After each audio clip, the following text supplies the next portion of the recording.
We need to have a standardized of pharmaceutical reps, the people that provide education, the doctors, who is the chairman and CEO. The fascination the public has. The impact on society, the impact on unemployment. It was the most surreal day of my life. Being in court, Judge Thomas Platt, who's no longer with us, basically sentenced me, and what the exact words were, I think 168 months is good for you. Hey guys, welcome to today's show on the Unscripted Podcast. I'm Will Solomon, your host, and today I have a really special guest. We have Dr. Rich Morgan, who is a physician by background, actually attended New York Institute of Technology's College of Osteopathic Medicine, and he completed a residency at NYU Medical Center back in 2002.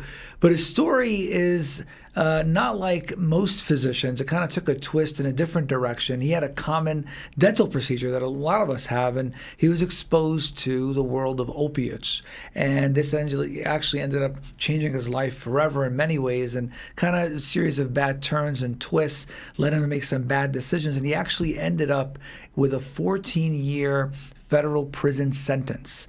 But then the story gets better, and we're going to talk about that today with Rich, where he was able to turn things around, and today he's a clinical professor at the same school where he actually attended. And we're going to kind of get to know him a little bit more today and better understand his story, his journey, and talk a little bit more about how, in particular, his experience with the pharmaceutical industry and the healthcare system in general really opened his eyes to a whole new world when it came to the ethics and compliance within the pharma industry in terms of the information they provide to healthcare providers. So, Rich, welcome to the Unscripted Podcast. Happy to have you. Thank you, Will. Appreciate it, and I'm glad to be here. Yeah, happy to have you. So, why don't you talk to us a little bit about when things started to unravel? So you're a physician, right? You're working in physical medicine and rehabilitation, right? And you're well known in the field. You have a thriving practice. It's growing. What happened? Well, things really started to unravel back in medical school, actually, is when the incident that you had mentioned regarding the dental procedure. I had wisdom teeth extracted due to really bad pain, and ended up going to an oral surgeon to get them removed. I had the first three removed, no problem, but the fourth one is where all the problems began.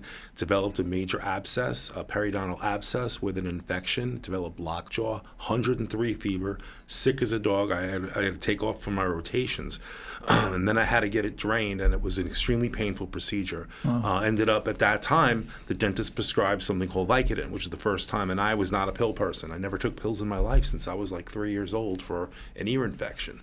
So I did not like pills, but unfortunately I was in so much pain living at home at the time, traveling to med school. I ended up having to supplement my pain with the pills, and at first it worked great. It was not a problem at all. But what happened was, I'm taking these medications on days where the pain isn't always 100%. It's not like 10 out of 10 excruciating pain. So what happens is the effect doesn't have the same analgesic effect when you take medicine if you're not in pain for it than if you were. So what would happen is I would actually feel a little bit more of a euphoric feeling at times. If the pain was only 2 or 3 over 10, I would be like, wow, that was pretty, the pain wasn't bad, but I took the medicine anyway because it was prescribed, and I was like, wow, that felt pretty good. And then once I realized that small, subtle change in the feeling about how it made me feel, then I started to, the disease is slow, progressive, and insidious. It took many, many months and years to really make me realize that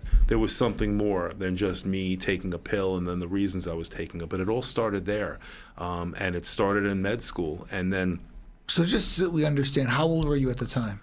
In med school, I was about 24, 25. So we're talking about 1990, actually 26. It's the first time, the procedures happened in 97. So it was right around my first rotation, third year preclinical rotations. So I was doing my OBGYN rotation back in at NYTCOM, and that's when I had all these procedures done. So it was over the last 2 years of medical school, so that where it all began. The nidus of the addiction began, and then it really just slowly progressed. And I would say it started to really demonstrate itself when I was in my residency. I went to NYU for PM&R, for physical medicine rehabilitation in the city. So I was on the in the Kips Bay, East Side area of Manhattan, and that's when I started to really. I was already taking more and more pills as the days went went by, but Now, were the doctors like prescribing it legally to you, or how were you getting no, it? what happened was, it's funny. I mean, it's not funny, but like over time, what was happening was I started to really enjoy the feeling that I was getting. And what happened was I started to write myself my own prescriptions. I would literally take my own pads. If I was in the hospital, I would take a pad and write a prescription, but using a pseudonym, a fake name, if you will. And back then, there was no system of checks and balances like there is today. Right, So right. for me, if I had patients on the ward, I can actually go right on their discharge planning. I could actually go down to the pharmacy at the hospital, write a prescription in the patient's name, and then that prescription would not always necessarily make it to the patient. So I would be able to pocket those medications. That was just one way that I got it. Another way I got it was because I enjoyed the feeling so much, and I just started to really want to enhance that euphoric feeling. I was actually writing prescriptions of pseudonyms, fake names, and fake addresses, Oh, wow. date of births, and I had this whole back before the advent of the iPhone, we had something called a Palm Pilot, if you remember. And Yeah. on the Palm Pilot, I used to keep records of many different pharmacies, 25, 30 pharmacies that I actually kept records of, each one with a different pseudonym, different date of birth, different everything. So I actually utilized that to really enhance and develop my habits. And it really took off from there. But I was very methodical and very cautious about it. And that's kind of what happened. And ironically, we talk about big pharma, but I also talk about pharmacies. And there was one particular pharmacy that was extremely easy for me to get. They never even questioned it. Without mentioning names, it was a 3-letter pharmacy. And bottom line is, you can assume that whenever I went to fill those prescriptions, it was very, very easy. And if there was more, I know we have iStop now and all these systems of checks and balances, but if there was something more enhanced in place back then, it probably wouldn't have progressed as the way it did, because it was just too easy for me to feed my own habits at that time. And that's the scary thing in retrospect. Doesn't take away from what I did. I mean, I am solely responsible for my own actions. But if there was a greater system of checks and balances in place, and more of a say in restricting the use of some of these strong painkillers, I might not have developed some of the habits and issues later on in life. So just so I understand, I mean, from when you got the wisdom teeth pulled out until the point where you were now illegally prescribing these medications for yourself, what's that time frame? How many years is that? 1997 was when the wisdom teeth were pulled out. I was arrested 10 years later. So you're talking about a 10-year window between the federal, the DEA enforcement agency, diversion division arrested me outside of my house. And I would say it was probably about 3 to 4 years into my addiction where I started to develop the habits of prescribing medications, again, slowly, subtly over time, trying a few here and there. When I realized it was working, I was like, oh, I can just continue to do that. And back then, you were allowed to use for like Schedule 3 drugs, you can get refills. So Vicodin, Tylenol number 3, some of the weaker opiates, you can just prescribe 3 to 4 refills. So I was very cautious in how I did it. It wasn't until much later that the habit progressed into the more significant medications. For me, it was also not just the prescriptions. I would go into my family's homes, friends' homes. I would steal pills out of their medicine cabinet. Oh, wow. I mean, I was able to maintain the habit just enough where it fed my habit without, causing me to go off the deep end. But I talk a lot about in my story about gray areas, if you will, meaning it's not so much I remember specific dates and times of everything, but I do recall that there was a time where I went from getting that euphoric feeling and enjoying the medications to trying to prevent the withdrawals. The dope sick that it goes associated with these opiates was like a death knell. It was absolutely awful.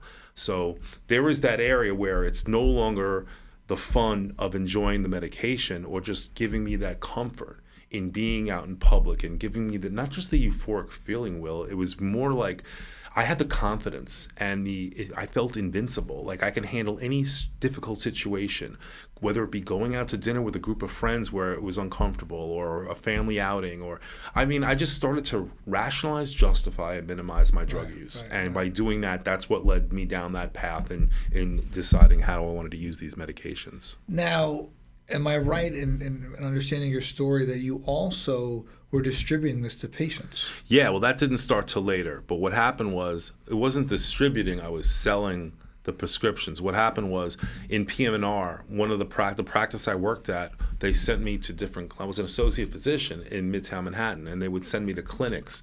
One of the things and tools that we have at our disposal, we do nerve testing for people who had pinched nerves and whatnot, and I had my own machine. So I worked out in this clinic in Farmingdale, Long Island, and I would go out there on Fridays, and they'd had like 10 patients lined up for me. So every Friday I'd go out there, and what happened was, as my addiction was progressing, opportunities started to present itself one day where a young kid came into the office on a Friday. I was there using my EMG and doing some no-fault work, and the kid came in and he goes, "Hey, I'm sorry to bother you, Dr. Morgan. I scheduled an appointment for you to see you. I just had a car accident. I don't want to take too much of your time, but I feel like I just need some painkillers and I'll be on my way." I was like, "Well, let me take a look at it." She's like, "I don't want to bother you." And he takes out $1,500 in cash, lays it on the table. "If you can just write me a few prescriptions for A, B, and C, I'll be good to go." I was like, "Well, I can't just take that. I mean, it's not how the office works." He goes, "Oh, I'm sorry, I didn't mean to insult you." He throws another $1,000 on there. And now it's $2,500 for 3 or 4 prescriptions. And in my progressing addictive mind, I started to rationalize, well, I'll just do it this one time. I will take this money and I'll use it to feed my own habit, so I don't have to write any more prescriptions right now. So that's how I justified accepting it this one time. And of course, that was the watershed moment, if you will, one of several in my life that led me to say, oh, because it was that easy and I got handed that kind of money, if I just do it with this one patient or this one instance, then I should be okay and there won't be any issues. And that was about how long before you got arrested? This was around 2001, 2002, so about 5 years before. About 5 years. All right, so take us to that day where, when you got arrested. Were you aware that you were being watched? Or so here's what happened. Apparently, and I had a weird feeling that something was up, and I'll tell you what happened. I was working at a physician's office, internal med office in Midtown, right across the street from the old Letterman studio, and it was a Friday, and I worked there on that day and doing my nerve testing, and they came and said, "Dr. Morgan, there's 2 FBI agents here to see you." And I was like, "What the hell's going on?" And I got freaked out. Then they come in, they pull me into a room, and, "Hey, Dr. Morgan, sorry to bother you, no alarms, but we found someone trying to distribute your pads." I was like, "Really?" So they turned it on and made me try to feel safe and made me feel like secure by telling me they found my pads, and they traced it back to this one person, and they wanted to know if I'd noticed any pads missing. I said, "No, I really haven't, but thank you for letting me know." So this was May 11th, 2007, and they give me their cards, and I looked at the names, and I just felt it was fake. It didn't feel real. There was something off about it because one of the names was like one of the Yankee pitchers at the time, and I'm like, this doesn't seem right. So I went home and told my wife that. I was like, "Yeah, I was approached by 2 FBI agents at the office in Midtown," and I was like, "That's so weird." So this was like Mother's Day weekend, May 11th. This is a Friday. On Monday morning, May 14th of that, right after the weekend ended, just had a Mother's Day on Sunday with my mom, my wife, and the girls, and I was getting up to go to work in the morning. I pushed a button on my Toyota Camry in Oceanside, New York, where I lived, opened the door, and I hear Dr. Morgan, and 3 SUVs pulled up. They threw me against my car, and I basically said, they said, "You're under arrest for conspiracy to distribute oxycodone." And basically at that moment, it was like an out-of-body experience. Everything started to flood back into the past few days. It made me realize that they knew what was going on when they came to my office that Friday. And then I found out through the lawyers that were hired, my dad hired for me, that they had already indicted me. The grand jury indicted me that Friday. This all stemmed, this is May 14th. So what happened was one of the prescriptions that I had written for a couple of the kids that came to that office I told you about, he was giving him prescriptions to his roommate. His roommate took them, overdosed, and died. Oh, wow. So it wasn't just that. He died. He was taking speed balls, 8 balls, whatever you call it. He had like 15 medications in his body. But one of them was the pills that had like my name on the bottle at the bedside. So that was when they started to follow and track me and trace me. And then the guy who I wrote the prescriptions for was arrested months before, and he basically flipped and basically told the police, look, the feds, everything. And that's when they had started to follow me. So Now, did your family have any idea what was going on? actually, my family didn't, except for my sister. My sister's a pharmacist. She's a trained pharmacist. She actually works for Ingelheim Boehringer now. She spent 10 years with Pfizer. My sister is a bigwig at Ingelheim. She is literally a clinical safety scientist. You mean Boehringer Ingelheim, the pharmaceutical company? Yeah, Ingelheim Boehringer. In Connecticut. Yeah. Yes, My sister lives up in Somers. She is she's their head researcher. She literally she teaches worldwide safety. She literally teaches healthcare professionals all over the world how to report adverse events. She travels to Germany. She travels to India. How long has she been there for? She's been doing it for 15, 20 years. She did it with Pfizer to start. They took her. She loved Pfizer. We used to meet in the city all the time. But then she ended up getting recruited by Ingelheim. They pulled her away, and she's killing it. She's doing amazing with them now. She's been with them, I want to say, 10, 15 years. So she had an inkling. My sister knew because of what happened. So she had tried to confront me. She thought there was something off about my behaviors and mannerisms. And then I cursed her out one day when we met in the city for lunch. And because I worked in the city, she was at Pfizer.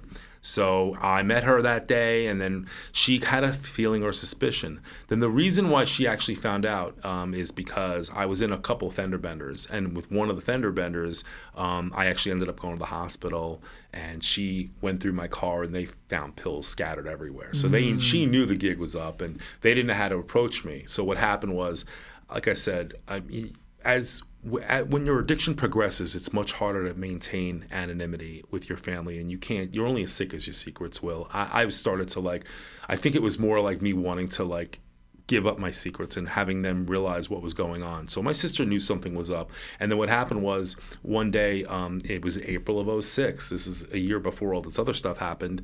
My family had an intervention with me. I came home from work. They did an intervention, and they basically said, you're sick, you need help. And they handed me a plane ticket and threw me on a plane to Florida.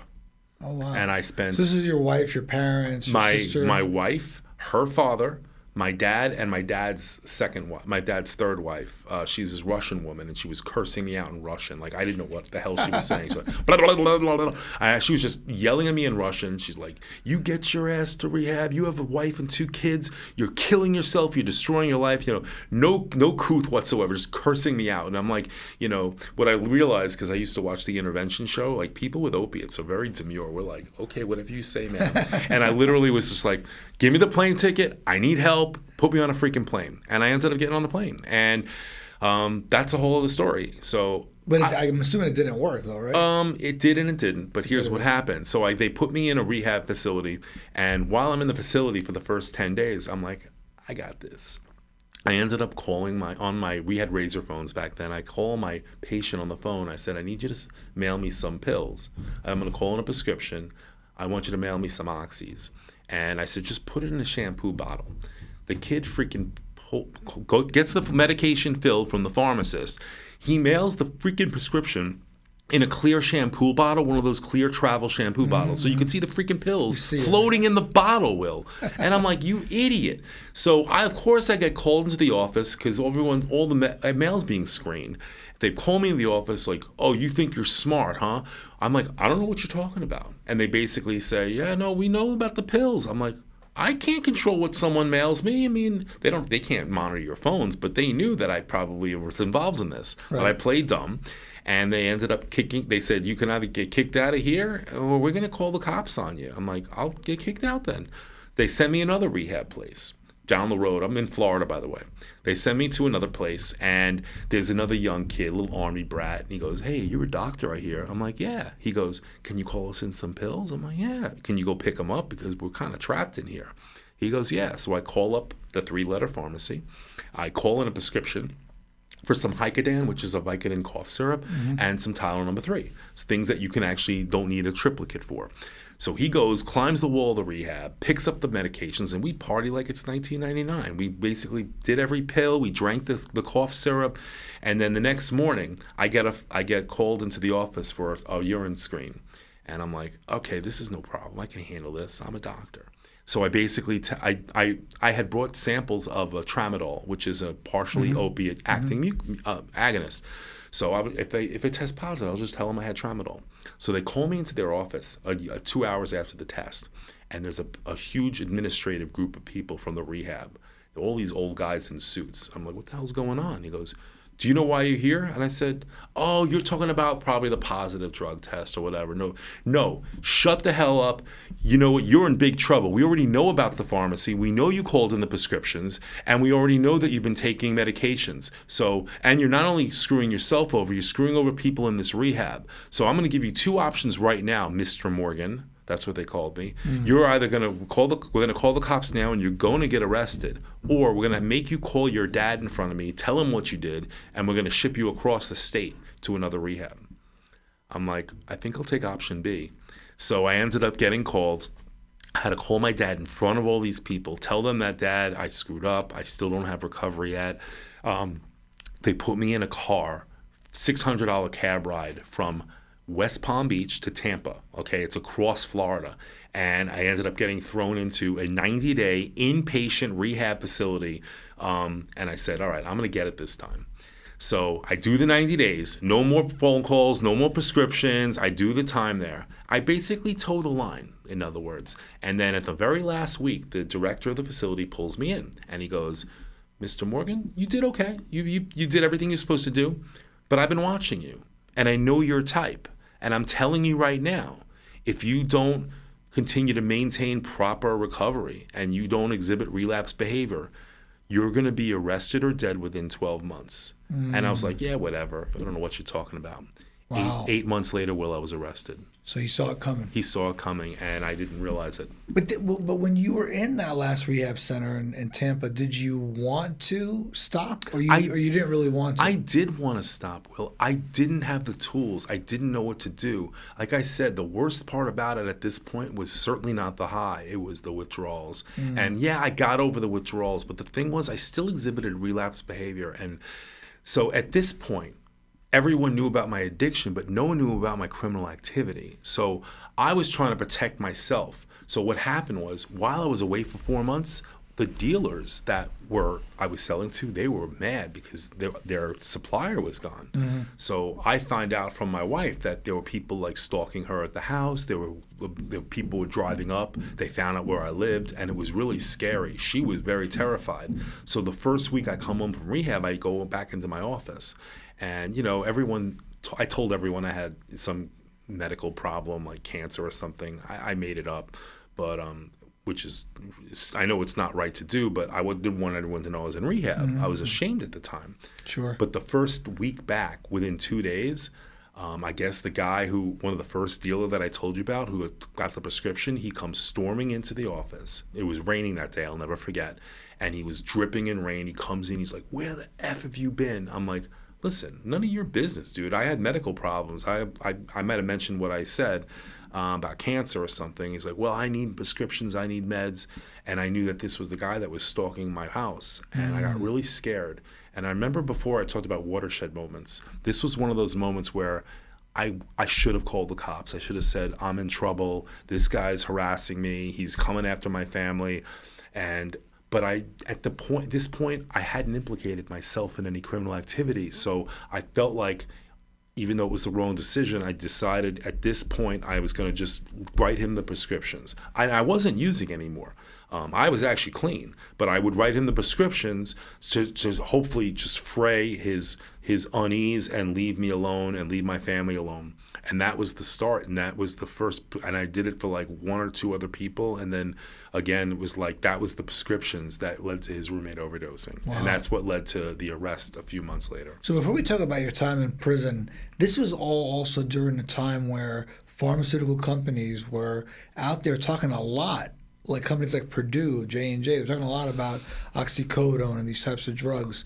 Were the reps coming to your office? I mean, I would imagine as a PM&R physician, Reps are probably coming to your office and talking about these drugs, Absolutely, Will. The right? the And where reps. they were downplaying the effects of the Yeah, opioids. the reps for Purdue came by. There was back then fentanyl was big, but there was a medication called Duragesic. So Duragesic was a patch, and their reps came by as well, and they were minimizing it by saying, "Oh no, this is great for anything. This is good for muscle spasms." I'm like, Duragesic patches for muscle spasms? You're basically saying it's okay to prescribe fentanyl patches for people with like mild back pain. Right. And the same thing happened with Purdue. They didn't give samples, but they would come by with pamphlets and say, "Oh no, it's not addicting," or it's basically you can prescribe this for low back pain. And in my mind, yeah, partly because I was addicted myself, I'm sitting here listening to them justifying, well, if it's okay for me to take it, it's probably okay just to give it for regular these types of pills instead of Tylenol for my patients. Right. I was going to say that maybe make it feel more okay in your mind that they were telling you this. Yeah, exactly, Will. It It was like carte blanche for me to not only continue to write them for myself, not that it propagated my addiction, but it also said it made it okay for me to prescribe pills for patients who had any sort of pain. That's what they wanted. And then, looking back since I've been home, I watched all the movies, The Dope Sick, all these movies about what they were doing. And I literally was just like, I watched it watching myself. Like, this was me. Michael Keaton is very Michael similar to your Keaton, story. exactly. That's The Dope Sick. Yeah. Same thing. That was me. That story I could see is very similar to your story, the one that ran on Hulu. 100%. Yeah. Ran on Hulu. He was the Yeah. doctor in West Virginia, family practice doc, got into an accident, a little different than me, but this story was the same. He was prescribing meds, the pharmacist, the pharmaceutical company, the reps came by, told him it's safe, it's not addicting, blah, blah, blah, blah, blah. Then he got into an accident, he was taking it, and then started to prescribe the same meds to his patients that he was taking. And it just snowballed from there. And that was my story. I literally was watching myself. Yeah, and the crazy thing is, pharmaceutical companies, and look, for the folks listening out there, we know most people in the pharmaceutical industry are trying to do the right thing or do the right thing. But you have some bad actors. We saw that in the other special on opioids on Netflix with Matthew Broderick, right, where they're talking about the Sackler family. Yeah. They came up with that fifth sign for pain and whatever. Yeah.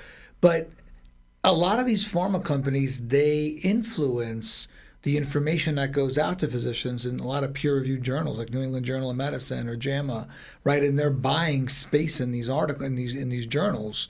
And a lot of times people reading it don't realize these are biased articles in many ways. And I think you were telling me you've read some of that or you had seen that. Yeah, exactly what you were saying in the movie that you mentioned with Broderick and that whole like mockumentary, but the real documentary about what happened with the Sackler family. They took an article that was like an op-ed piece. It wasn't even an actual research or clinical journal, a scientific article. It was literally an op-ed piece where one doctor wrote one statement saying that opiates are not addicting. Yeah. And they literally stamped it and literally greenlit it for their entire pharmaceutical industry and saying opiates aren't addicting. Read this article by Dr. So-and-so in the New England Journal of Medicine. Yeah. And then, there was talk about how he was being paid by them on the side and all this. And that was all documented in the movie. Yeah. So that's nothing new. But and that's the thing. If you're a physician and you have these pharmaceutical reps or medical science liaisons coming to you, you're busy, you have a busy practice. You don't necessarily have the time to vet every piece of data or research they're providing to you. You take it at face value that what they're showing you is they're being open and honest and fair balanced. Will, you couldn't be more right. I mean, we're busy. We have 10 patients an hour in some cases. We are constantly trying to struggle to keep up with notes, writing prescriptions, making sure the pre-authorization on medications, on insurance, because I ran a PT practice. The problem is you have all this going on. The pharmaceutical rep pops in at lunchtime with a tray or Heroes or pizza or whatever.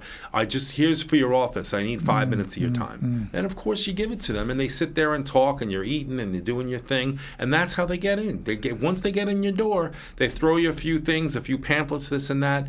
And then sometimes it might be quieter, but that's how they get you.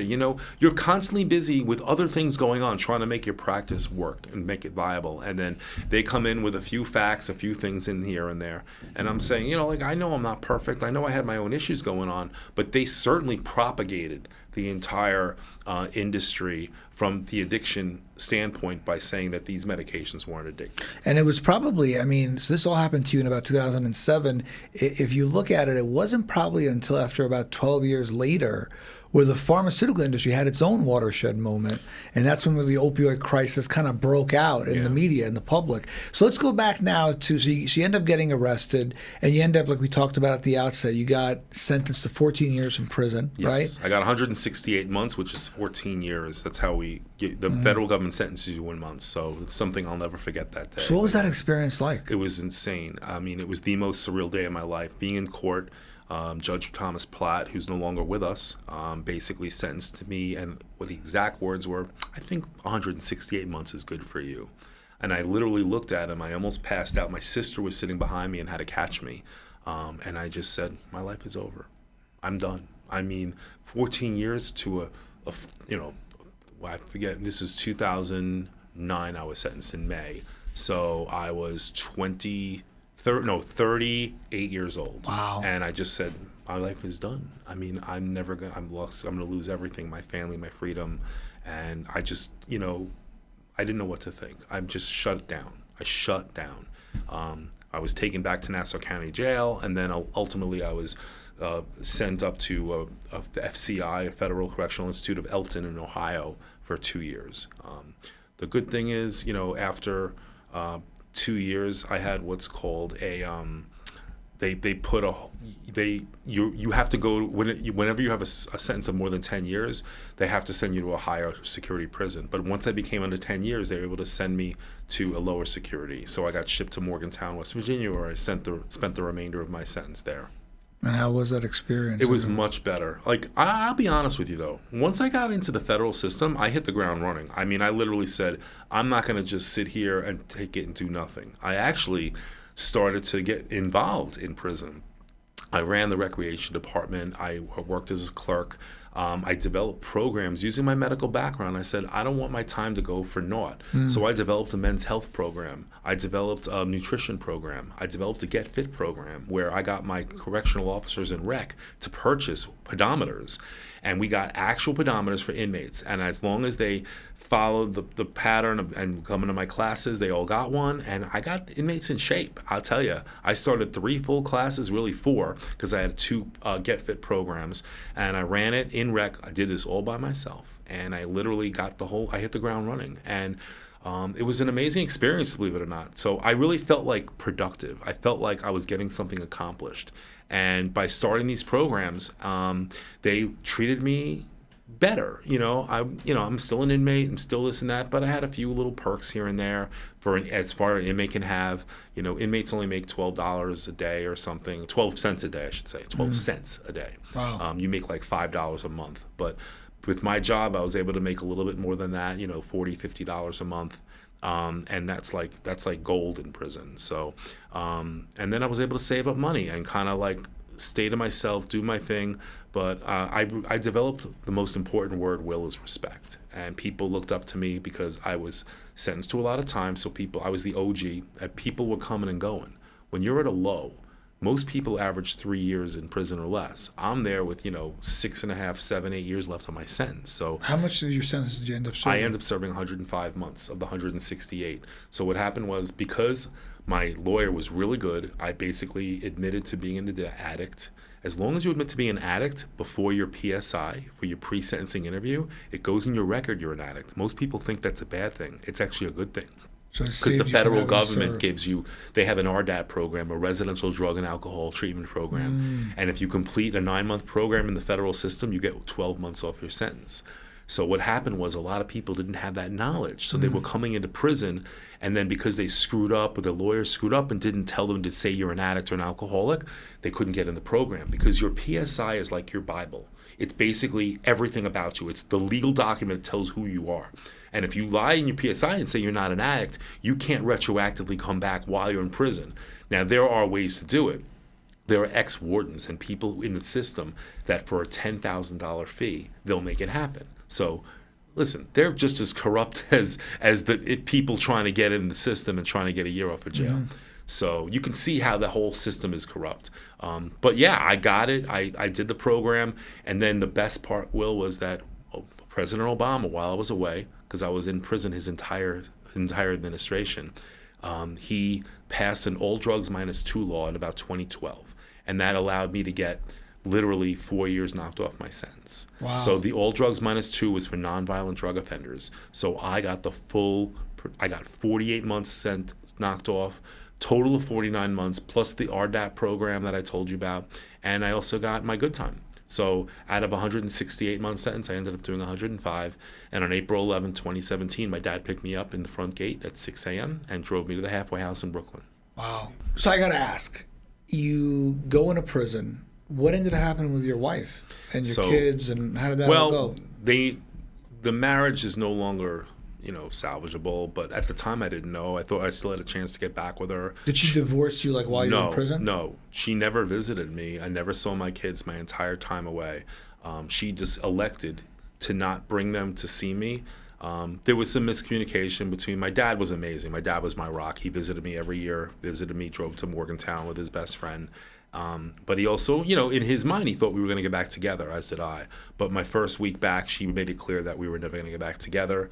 And when I asked why, she basically said that I think it was a combination. Her family was pushing her to stay away from me. And then, she made up some excuses about like how her family never forgave you. I'm like, I'm the father to your children. And, it was a whole big thing. The bottom line is, we are no longer together. I've moved on, and but you have a relationship with we're your still daughters friends. now. I'm still friends with her. We have 2 daughters, and the fact is, now that the whole other part of the story being me being a professor in a medical school is a whole other story about how I got that job. But it was all a blessing and a miracle, and it all came together because of my honesty. So I wanted to ask though about when you go to prison now. You're an addict still when you were going into prison. How was that experience, that withdrawal, and that whole experience of being able to overcome the addiction? Well, remember, I hadn't used pills since April of 2006, so I was no longer really, even as an addict, I was no longer going through withdrawal, so there was no need for me to look for pills at that time because this is 3 years later. So I was no longer really worried about that. But in order to stay and do all the programs I mentioned that I did in prison, I also was like running the AA meetings for 5 years. I actually was a major component of it. I did meetings every week. We had meetings on Saturdays in the prison. There were like always 6 to 10 people, and I stayed active. So I also ran the Jewish community. I ran all the services for like 7-8 years. Every Saturday I was reading from the Torah. We celebrated every Jewish holiday, even holidays I didn't even hear of. But we had a wonderful Lubavitcher rabbi that visited us every week, and I became entrenched in the Jewish community. So using my faith, using the power of AA, using the classes I taught, I stayed grounded, Will. I literally turned myself around to say that I'm going to be a better person. And I said, I'm going to be honest when I got out. So that's great. So let's talk about, so you leave prison. How did you end up getting back into the medical school and becoming a professor? It's an amazing thing. What happened there? What happened was, while I was in the halfway house, I reached out to one of my dear friends who's a neurologist at the medical school that I went to. And she's like, how are you? Are you okay? I'm like, yeah, I'm doing great. She said, she's like, Rich, she said, I think you really should share your story at the med school. We have something called Clinical Practice Reflections, where we bring an outside guest in to share a story. And you should do it. So the dean contacted me. I went in there, and a year later, on February of 2018, I was asked to come and speak at the school. I said, I'm going to be honest with everything I did. I stood on stage, Will, for 2 hours in front of 600 medical students and 40 faculty. Oh. There wasn't a dry eye in the house when I was done. There was thunderous applause. 30 students lined up to shake my hand. And the very last student looked at me and said, Dr. Morgan, your story was so inspirational. You can see I have a fracture. I'm going home to throw out the Vicodin that was just prescribed to me. And I said, you know what? I looked her in the face, Will, and I said, you're the reason I'm here today. I said, you're the reason. I said, if I can make a difference in one person, then my job is done, and I want to continue to do this. Then another physician, one of the faculty, stood up and said, if you don't effing hire this guy, you're crazy. And I got a part-time job from this speech, Will. And today I'm a full-time clinical professor at the school. I teach, I run a course, I teach first-year students on how to do physical exam skills, and I love doing it. And the students all know my story. They're amazing, they're non-judgmental, and they're wonderful. They've embraced me as a professor and their confidant and really their mentor. So the school has given me carte blanche to share my story every year. I continue to do it, and it's been a very powerful, eye-opening thing because I look at life much differently than other medical school professors because of what I've been through. Most people haven't been to prison and still have the opportunity to do what I've done. Yeah. So I embrace life every day. Every day is a blessing to me, and to be able to do what I do every day, to wake up as a free man and go to school and teach the future doctors of America, there's nothing like it. Well, what really impressed me about your story was the honesty with which you tell it. Yeah. And I'm sure when you kind of talk to all these students, these hundreds of students that first time, it was probably a relief, probably in some ways, to share that, right? It's like Yes. it's like you're being transparent and just open about really what happened, who you are. So it's a great story of redemption, you know, from my perspective. Absolutely. And it sounds like you also went back and kind of clung to your faith, which sounds like it really made a big difference. Yeah, in fact, great. it's funny. I still speak, and I'm the advisor to the Maimonides Club for the Jewish medical students. Oh, wow. And I actually this past year got my rabbi from prison on Zoom to come and share what it was like to work with me in prison. And it was such an amazing experience. The students loved it. I got to share my story from how my faith helped get me through my time. And then I had my Lubavitcher rabbi on the Zoom talking about me and what it was like because I knew him for 6.5 years. And today we're still friends to this day. I do what I can to help out. Right. He runs the West Virginia Morgantown. He's at WVU in Morgantown and works with the Jewish students there. So I help out whenever I can. So now one thing I wanted to ask you around prior authorization. You mentioned that earlier on, and it's a big burden for people in their practice. Since you came out of prison and the evolution that you've seen over the last 10 to 15 years, prior authorization today, according to the American Medical Association, is the number one reason for care delay.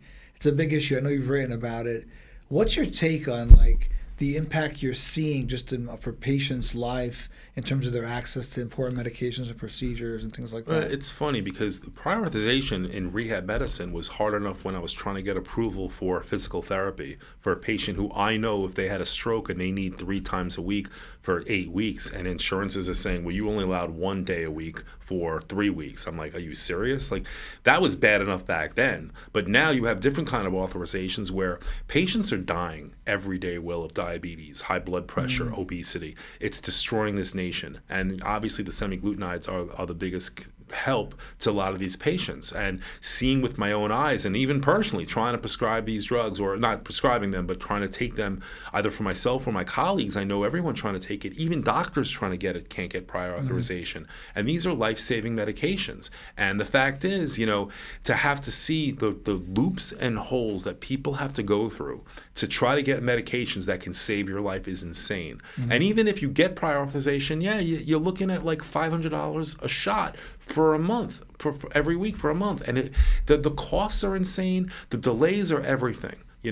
I got lucky because I got 1 week where I was able to get the prescription, and then they wouldn't approve it because they told me, oh, that was a mistake. You need prior authorization. I was going for the Mounjaro, and I was so upset because I talked to my doctor, we got blood work, but my A1C wasn't high enough, so I couldn't get the medication. And it's just like, I see this not just with me, but all my colleagues at the med school, because we have a clinic in the school, and they all say the same thing: we cannot get the medications prescribed. And the biggest problem is you have to be diagnosed with diabetes even to get 100% approval.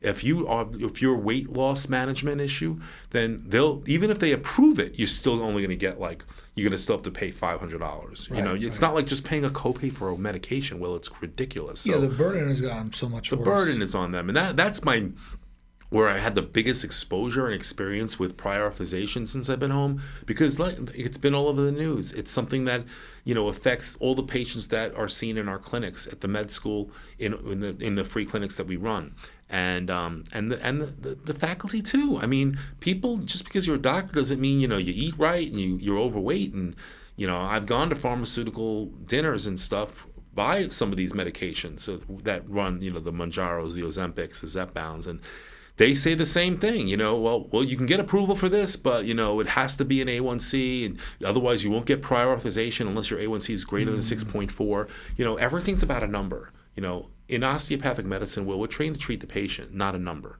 And when you have insurance companies like that telling you that you're not just going to treat you're going to treat a number, to being told that my BMI is 40 and I weigh 30 pounds overweight, but you're telling me because my A1C is 0.2% less than what you're telling me, this person sitting behind a desk at an insurance company, I can't have a medication that can save my life and help me lose 20 pounds and get my A1C lowered. It's not just about weight, Will. It's about the risk factors for stroke, about vascular disease, about heart attacks, all that stuff. And that's what I did in rehab medicine. That's the real concern here. Absolutely. So in the last few minutes we have, a lot of people listening to this are from the pharmaceutical industry. What message would you have for them if you look in the camera and kind of tell them about the importance of standards and things like that? I think the best thing to do from my perspective is there needs to be some level of compassion and understanding for the people that can't afford these medications or people that are uninsured. There needs to be a system set in place to help those less fortunate. When you have life-saving medications, we're talking about millions, tens of millions of people in this country, 100 million people suffering from either diabetes, obesity, vascular disease, all these things that can really help be treated by some of these medications. And if there's not a system set in place to help those less fortunate, not just someone like me who's waiting prior authorization, but looking at the people that can benefit from the most, there needs to be something in place that makes people feel like they're heard and that they can get a chance. With all the advent of the DEI awareness that we're doing now, and making sure that people understand that you have a lot of sick people out there, and there's also a health literacy problem. If they can help improve the health literacy of this nation, help those less fortunate and make them realize that there must be a way to make this medication more accessible, that would be my message to them. And what about, for pharma companies with their reps, and we talk about the opioid crisis, what about making sure that they're getting trained and certified so that they're making sure they're objective? What does that mean to you as a physician? From my experiences, even though it was before I went away, there needs to be truth in what they're advertising. And my concern is back then, it was like, I'm not saying they were lying, they were being told what to say. Yeah. So it all comes from the top. It all comes from the owners and the people that run the big pharma companies. They need to train those people appropriately and make sure they're getting the right message across. Now, obviously, I don't think we're seeing as much of it from the opiate standpoint. They were sued for billions of dollars. I know it's delayed in court, but Purdue basically is going to become, I don't know if they're defunct, but the whole OxyContin program is basically, going it should shut down. Yeah, it's getting shut down, so that's a good thing. But what can we learn from that? And I think the biggest thing is to learn the truth in advertising and getting the message, the clear message across, that there are ways to really get the message and the truth about what these medications can do. Now, I will be honest, I think that there is some validity to the opiates. I think can be very helpful for patients who are in severe pain, cancer pain, post-surgical pain in very short doses for 2 to 3 days. I think they can be very helpful, absolutely. I myself had a tumor removed from my spine since I've been home. I had spine surgery. I had a large tumor removed out of my spinal cord, and I was on medication for a few days, but I was monitored. Yeah, they have a place. I was at NYU. I had the surgery done back in 2019. I've been great since then, and it's really helped. But I think truth and honesty in advertising and educating the reps appropriately is really the way to go, and having honesty in that. Rich, a fascinating story. And I'm happy that things are turning around in the right direction. I know you're trying to go for your license soon, so I hope that all works out for you. You deserve it. Thank you. And I wish you the best. Thank you so much, Will. It's been a pleasure being with you. Thanks for coming on. Thank you. Thank you, guys. We'll see you soon.